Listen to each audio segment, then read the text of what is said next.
atas lautan Makassar, kapal kayu kebanggaan suku Bugis gagah melawan ombak, menemani petualangan saya kali ini. Menyusuri perairan Sulawesi Selatan kurang afdol kalau nggak naik kapal pinisi, yaitu kapal khas Sulawesi Selatan.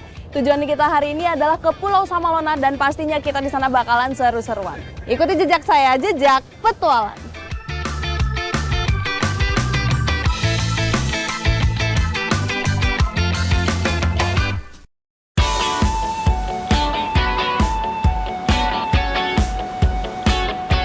Pinisi bukanlah kapal kayu biasa. Ciri khas moda transportasi tradisional ini masih dipertahankan meski telah tersentuh perkembangan zaman. Gini kah? Oke. Ini berat banget sih. Jadi ini emang salah satu ciri khas dari kapal pinisi, yaitu memiliki 2 tiang dan 7 layar. Sekarang ini lagi proses untuk menarik salah satu layar yang ada di depan. Memiliki desain elegan, kapal pinisi memanfaatkan layar sebagai sumber utama tenaga untuk berlayar jauh, bahkan melintasi samudra. Baru kali ini nyobain naik ke atas tiangnya kapal pinisi. Dan ini dari awal aja tangannya udah goyang-goyang nih udah. Tangan sampai sakit buat mencengkram.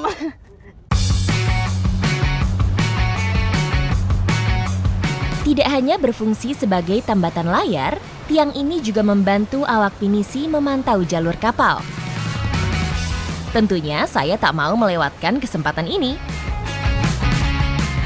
Naik ke atas ini emang semakin deg-degan sih, tapi justru view-nya semakin indah juga. Apalagi di sini kita bisa melihat cityscape kota Makassar, pegunungan yang ada di belakangnya, terus juga bisa melihat kegiatan para warga di sekitar nih.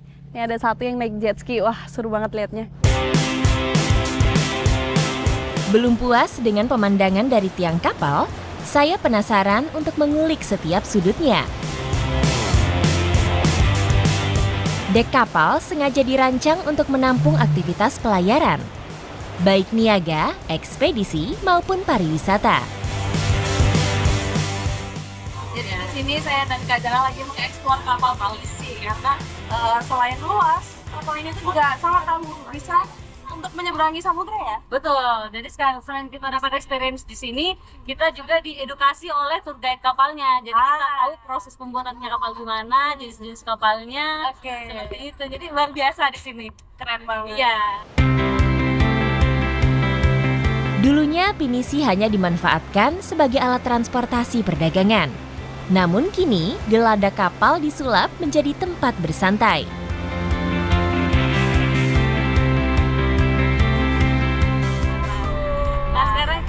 Di lantai 2. Jadi karena sekarang sudah modern, kapal itu jadi nyaman banget dan banyak ruangan-ruangan yang bisa untuk kumpul-kumpul keluarga ya.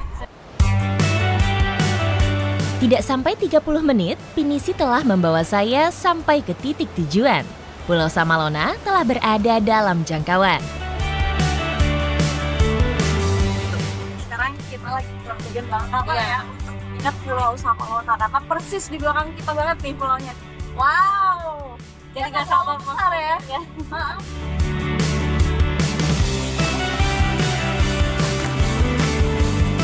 Birunya laut seolah memanggil saya. Tak mau melewatkan kesempatan, saya bersiap untuk menikmatinya. Sekarang saya diajakin buat lompat dari haluan kapal.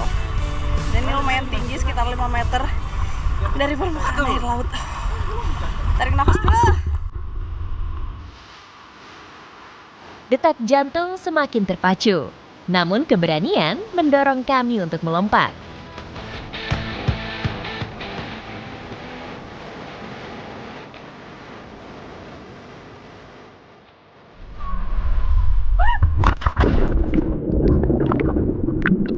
Perasaan lega menyambut kami sesaat setelah melompat.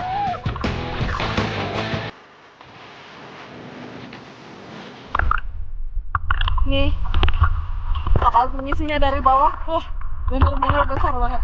Wow. Bisa lah diulang lagi ya. Yuk. Lagi.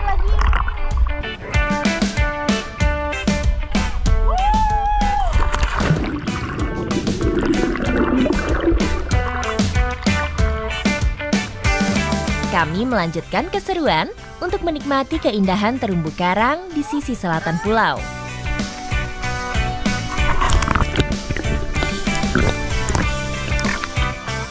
Karena waktu yang kurang tepat, yaitu di sini sekarang lagi musim angin timur, jadi selain ombaknya yang tinggi-tinggi seperti ini, visibility di bawah pun juga kurang. Dan kita bahkan harus sampai ke kedalaman 5 meter baru bisa bertemu sama ikan-ikan. Jadi ini jadi olahraga juga buat kita. Let's go! Tantangan ini tetap tidak membuat kami mengurungkan niat. Terbukti, perjuangan ini terasa sepadan begitu ikan-ikan hias menyambut kedatangan kami. Jadi lumayan menguras tenaga, tapi wah pemandangannya di bawah benar-benar keren banget, apalagi ikannya juga banyak macamnya. Tadi yang paling unik sih ketemu sama parrotfish, kemudian ada ikan badut dan banyak ikan lainnya yang warna-warni. Jadi pemandangannya cantik banget. Keindahan bawah laut Selat Makassar memang tidak diragukan lagi. Kami dibuat betah menyelami setiap jengkalnya. Namun alam berkata lain. Ombak yang semakin tidak kondusif membuat kami harus kembali ke darat. Setelah seru-seruan, sekarang kita lagi menyusuri pantai di Pulau Samalona. Di sini tuh pantainya bener-bener enak banget karena pasirnya putih, kemudian di sini juga lautnya itu bening, pantainya itu biru toska gitu. Kalau dilihat sih cantik ya, apalagi kalau di ujung sana kelihatan kota Makassar. Jadi balance gitu, kota dan alamnya ada di sini. Daratan seluas 2 hektar ini menjadi salah satu pulau yang menyediakan ketenangan di antara gugusan Kepulauan Spermonde. Cantiknya perpaduan pasir dengan lautan biru menjadi pengalaman yang tidak akan saya lupakan. Waktu yang mengalir begitu cepat, menandakan kami harus kembali ke Pinisi untuk beristirahat. Petualangan kita belum usai kalau perut belum diisi. Jadi sekarang kita mau bikin sate dan ini bahan-bahannya udah terkumpul semua. Nah, udah pada mulai. Jadi kita mulai tusuk menusuk. Hidangan yang kami siapkan tidak terlepas dari hasil bahari setempat.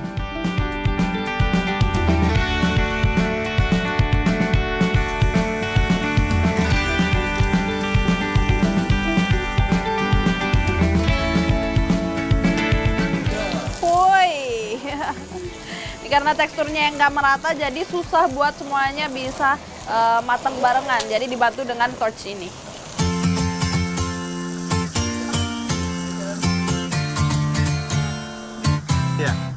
Sesaat setelah menu barbeque terhidang, kami langsung berlomba-lomba mencicipi hasil karya. Keseruan bersama teman-teman seakan melengkapi momen perjalanan saya kali ini.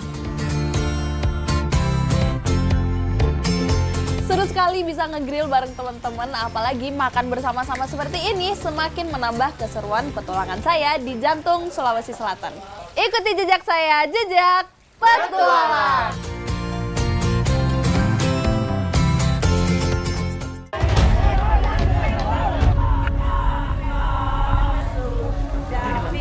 Kegiatan. Ini saya menangis, bukan karena sedih, tapi nih diserang sama asap-asap nih.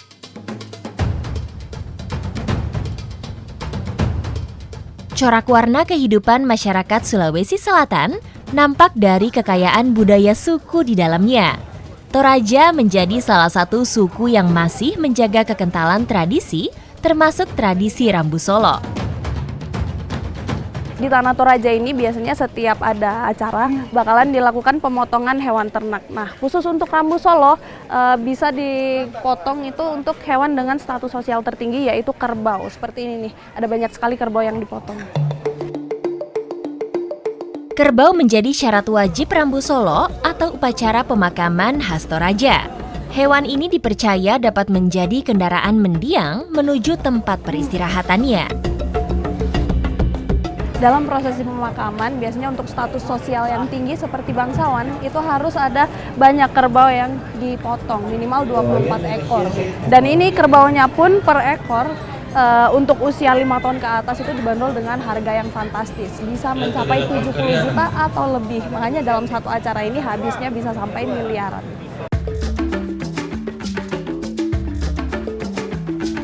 Kerbau-kerbau yang dipotong bukan sekadar menunjukkan status sosial semata. Daging ini juga dibagikan kepada warga sekitar sebagai bentuk kepedulian pada sesama. Kerbau-kerbau yang kita lihat di sini biasanya bukan sepenuhnya dari pihak keluarga yang berduka. Ada juga yang menyumbangkan kerbau dari sanak saudara atau dari teman-teman. Tapi itu biasanya diangkat sebagai beban moral. Jadi nanti ke depannya kalau misalnya ada upacara Rambu Solo lagi, keluarga yang disumbangkan biasanya harus mengembalikan kerbau juga. Melalui tradisi ini, masyarakat Toraja menjunjung tinggi prinsip bahwa kebaikan dibalas dengan kebaikan. Kemeriahan Rambu Solo tidak hanya berlangsung dalam satu hari. Acara ini biasa digelar lebih dari 5 hari lamanya. Acara Rambu Solo ini memiliki rangkaian yang sangat panjang dan biasanya diselingi dengan hidangan untuk para tamu. Salah satunya menggunakan daging kerbau ini. Setelah ini saya akan mengikuti kegiatan para ibu-ibu desa Ketekesu ke dalam dapur umum. Ikuti jejak saya, jejak petualang. Acara puncak prosesi pemakaman belum dimulai. Namun nampak ibu-ibu telah sibuk di balik kebulan asap dapur. Karena jumlah tamu yang mencapai ribuan, jadi semua tugasnya itu dibagi-bagi. Kalau yang biasanya memotong kerbau dan babi, para bapak-bapak, nah ibu-ibunya di sini menyiapkan, ada yang masak nasi, ada yang menumis, dan menyiapkan bumbu-bumbunya. Tidak hanya satu menu saja, tuan rumah telah menyiapkan beragam lauk pauk dan sayur mayur sebagai hidangan. Ini karena masak untuk porsi sangat besar, jadi bumbunya itu nggak diulek, melainkan ditumbuk seperti ini supaya lebih cepat halusnya. Bumbu telah siap. Saya beralih memasak menu utama yang berbahan dasar daging kerbau. Nah, sekarang saya udah siap buat masukin bumbu dari Pantolo Duku Tedong.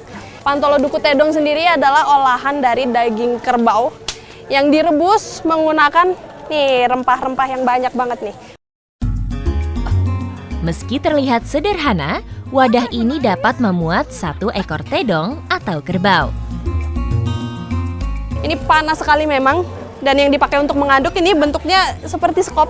Besar sekali emang karena pancinya juga besar dan isinya banyak.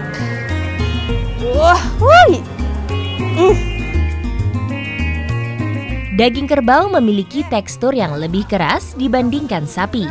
Untuk mematangkannya pun membutuhkan waktu yang lebih lama.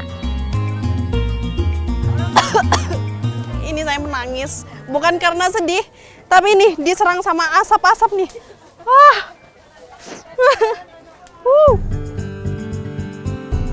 Pantolo duku dibuat dari daging kerbau yang dimasak hingga kuahnya habis. Setelah dimasak selama 1 jam lebih, barulah hidangan ini siap disajikan. Masih panas. Ini dia Pantolo Duku Tedong yang tadi ini udah mateng dan sekarang lagi dipackingin untuk dibagikan kepada para tamu. Dan sementara ibadah masih berlangsung, ibu-ibu di sini masih pada sibuk ngurusin masakan di dapur nih. Berbondong-bondong makanan dibawa dari dapur umum menuju para tamu. Ini karena tamunya berjumlah sangat banyak, jadi kita harus bagikan satu-satu bagaimana caranya semuanya bisa terbagi rata. Jadi biasanya setiap keluarga satu aja. Lumbung-lumbung yang tersebar di lapangan Ketekesu beralih fungsi menjadi tempat menerima tamu. Setelah dibacakan doa, semua keluarga sekarang bisa makan siang sambil istirahat sebelum dilanjutkan ke kegiatan utamanya nanti. Nah, ini di setiap lumbung itu ada masing-masing keluarga dan untungnya di sini saya diperbolehkan untuk bergabung.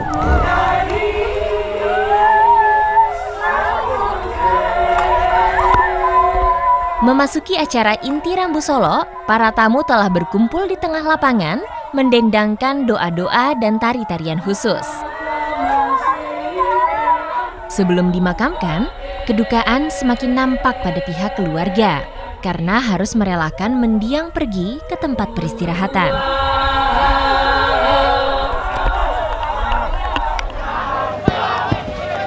saat ini sedang prosesi Mangbulepati, yaitu mengantarkan jenazah ke tempat pemakaman. Nah, memang biasanya diangkat rame-rame karena beratnya bisa sampai ratusan kilogram. Dan ini memang sambil digoyang-goyang gitu untuk menyemangati satu sama lain supaya tidak mudah merasa capek.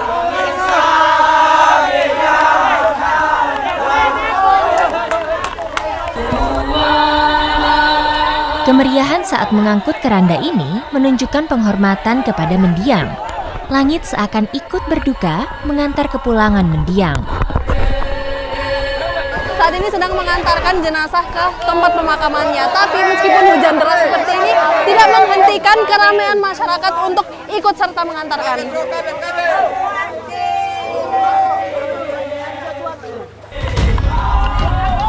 Pada pemakaman khas Toraja, jenazah tidak dikuburkan. Para leluhur menganggap tanah lebih berguna sebagai sumber penghidupan. Saling menyemangati dengan mengalunkan lagu menjadi salah satu cara gotong royong masyarakat sekitar untuk mengantarkan jenazah ke patane atau sebutan dari makam yang berbentuk rumah. Biasanya tiap-tiap patane itu milik satu keluarga. Jadi di dalam biasanya sudah ada jenazah lainnya yang merupakan satu marga dengan mendiang yang akan dikuburkan. Patane merupakan bentuk modern dari makam suku Toraja. Rumah ini merupakan peralihan dari makam di tebing. Saat ini lagi mengangkat petinya untuk dimasukkan ke dalam patane. Dan ini bisa dibayangkan berapa beratnya karena banyak sekali yang ikut serta untuk mengangkat. Dan ini jaraknya juga lumayan dari melepaskan dari keranda ke dalam patanenya. Seluruh rangkaian adat sudah selesai dilakukan. Itu artinya almarhum telah beristirahat dengan tenang. Dengan ditutupnya pintu makam, berakhir sudah prosesi Rambu Solo. Inilah bagian hidup yang tidak bisa kita hindari, tentunya dengan sentuhan khas budaya setempat. Ikuti jejak saya, jejak petualang.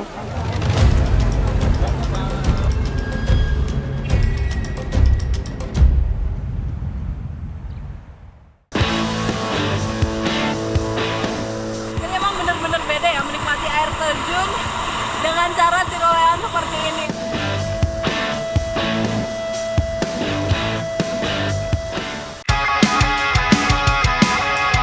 Kaki Gunung Malino menyembunyikan permata indah yang menarik untuk dikunjungi. Berada di dataran tinggi Kabupaten Goa, air terjun bertingkat ini tegak menjulang. Sulawesi Selatan merupakan rumah bagi ribuan air terjun dan saat ini saya sudah berada di depan air terjun Ketemu Jodoh. Tidak hanya indah dipandang, air terjun Ketemu Jodoh juga menyediakan petualangan yang menantang adrenalin. Air terjun Ketemu Jodoh ini uniknya dia itu ada 2 tingkat. Yang di bawah kurang lebih 20 meter ya, sedangkan yang di atas itu 10 meter. Nah, udah jauh-jauh ke sini kita mau menikmatinya dengan cara yang berbeda, yaitu melewati seutas tali dengan cara tirolean. Udah siap? Siap ya.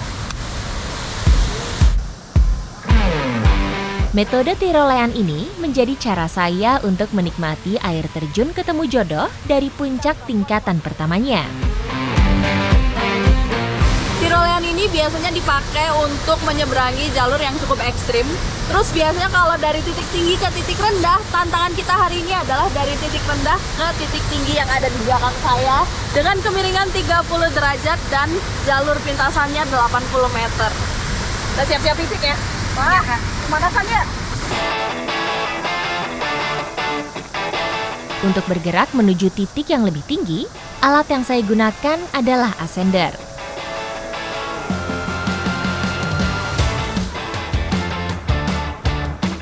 Oke, ini saya baru bergerak mungkin sekitar 5 meter dan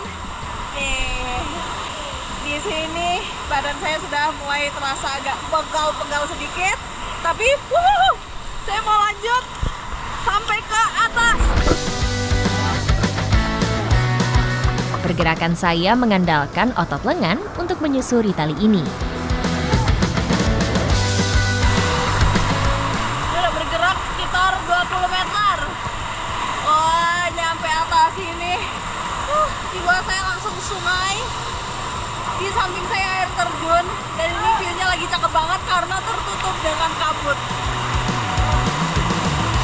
Wow, kita bisa melihat siluet-siluet pohon di atas sana. Ini auranya sedikit mistis ya, agak-agak ngeri, apalagi di sini udah gelap. Tapi justru disitulah saat hati kita semakin berdebar, kita semakin bisa menikmati view yang jarang kita temui di tempat lain. Berada di lembah pada dataran tinggi, tak heran kabut tipis datang menyelimuti. Air terjun Ketemu Jodoh ini letaknya ada di Kabupaten Goa, lebih tepatnya di kaki Gunung Malino. Jadi nggak heran kalau debit airnya itu sangat deras, apalagi saat di musim hujan seperti ini, dia airnya bener-bener bening banget, nggak butek, nggak coklat sama sekali. Jadi pemandangannya itu tetap indah mau di musim apapun.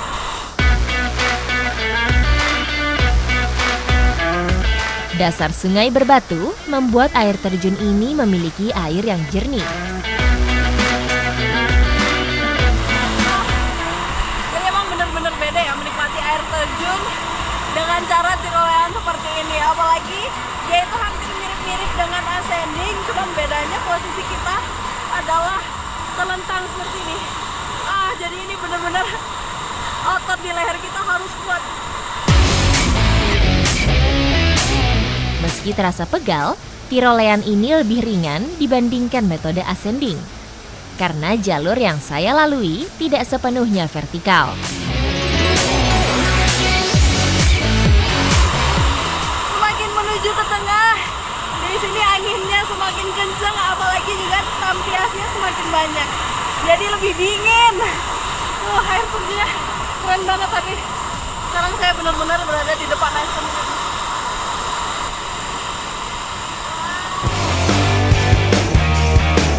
Dengan tirolean ini, saya dapat menikmati air terjun secara dekat. Ini sekarang teman saya Tika sudah mulai menyusul untuk ke sini. Jadi ini agak sulit dipercaya kalau di atas utas tali ini kita bisa menikmati air terjun. Jadi kita nggak akan khawatir karena tali ini emang benar-benar kuat.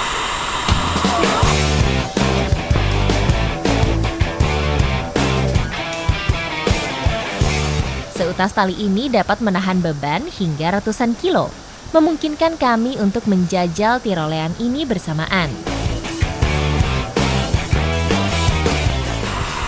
Semakin mendekat ke titik finish ini, talinya juga semakin kemiringannya itu makin curam. Jadi mungkin sekarang sekitar 40 derajat, itu semakin berat sih. Sangat berasa di lengan dan leher juga.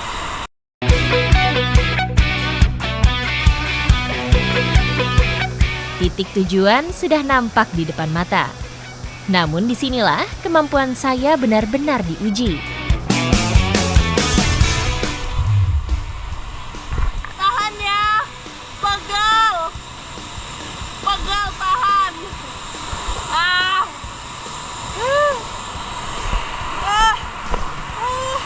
Makin pegal. Jadi sulitnya itu hanya satu sebenarnya, untuk cara, teknik, dan lain-lain itu termasuk mudah dipahami. Ini nggak sulit juga, cuma terkendala di fisik aja yang mungkin sedikit membutuhkan kekuatan. Ini kayaknya harus makan bayam dulu supaya otot saya besar, supaya bisa lanjut. Tarikan demi tarikan membawa saya semakin mendekati finish. Rasa puas terasa membuncah begitu saya berhasil menyelesaikan tantangan ini. Setelah main tirolean, sekarang saya mau terapi air dingin, yaitu main-main air di bawah sama Tika. Ini dari kelihatannya aja udah dingin banget airnya, jadi saya udah nggak sabar buat mau nyobain. Meski memiliki 2 tingkatan, untuk berenang di air terjun ini hanya disarankan di bagian dasarnya saja.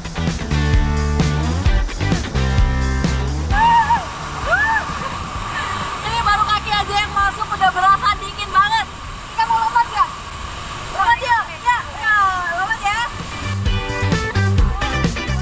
Sesaat setelah badan kami melompat masuk, rasa dingin seakan menembus hingga ke tulang.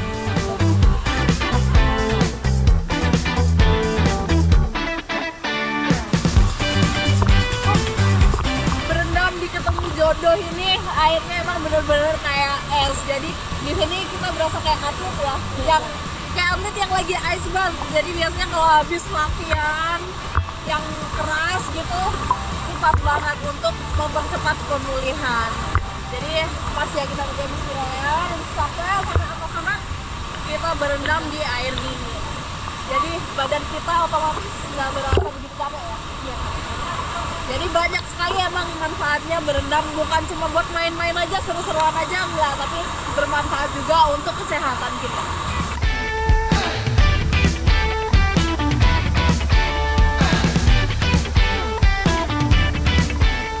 Ini saking deras airnya sampai di sini pun berombak, udah kayak di laut aja. Jadi di sini emang harusnya bener-bener kenceng, makanya nggak disarankan untuk berendam yang di kedalaman 5 meter itu karena bisa bahaya banget. Nah, di sini aja udah cukup ya, udah seru.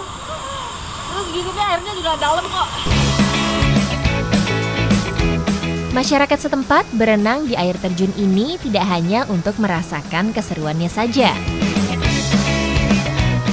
Nah, kalau masyarakat setempat itu mempercayai siapapun yang habis berendam di air terjun Ketemu Jodoh ini, sesuai sama namanya, bakalan cepet dapet jodoh.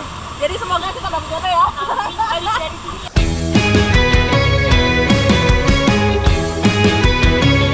Udara yang semakin terasa dingin membuat kami segera menepi untuk menghangatkan badan. Emang paling pas habis main air dingin-dingin, kita bikin minuman khas Sulawesi yang menghangatkan badan, yaitu saraba. Nih, bahan-bahannya udah siap semua nih. Oke.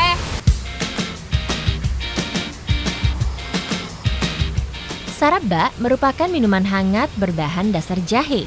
Namun minuman ini tidak menggunakan susu sebagai campuran, melainkan santan.